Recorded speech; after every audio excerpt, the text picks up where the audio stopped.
కానీ గతమెంతో ఘనకీర్తి కలిగినటువంటి మనం ఆ ఘనతని చెప్పుకోవాలి. తెలుగు సంస్కృతిలోనే పెనవేసుకొని పోయినటువంటి పేరుగా అమరావతి గురించి చెప్పుకుంటున్నాం. పెద్దలు చెప్పారు. తెలుగు ప్రజల ఆశలకు, ఆశయాలకు, ఆత్మవిశ్వాసానికి, రాష్ట్ర సాంస్కృతిక వారసత్వానికి ప్రతీకగా నిలిచేటువంటి పేరు మన అమరావతి.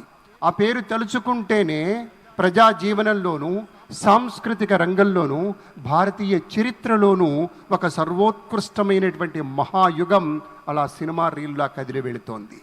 అంతటి పేరుగాంచి అజరామరంగా నిలిచినటువంటి నగరం మన అమరావతి ముఖ్య పట్టణంగా, ఇవాళ ఆంధ్రప్రదేశ్ రాజధానిగా, ఇవాళ అద్భుతమైనటువంటి పునర్నిర్మాణ శంకుస్థాపన కార్యక్రమంలో మనం ఉన్నాము అంటే ఆంధ్రప్రదేశ్ రాష్ట్ర ప్రజల యొక్క ఆత్మగౌరవానికి, ఆకాంక్షలను ప్రతిబింబించేటువంటి ప్రాంతంగా నూతనంగా దీన్ని తీర్చిదిద్దుకుంటూ ఉన్నాం.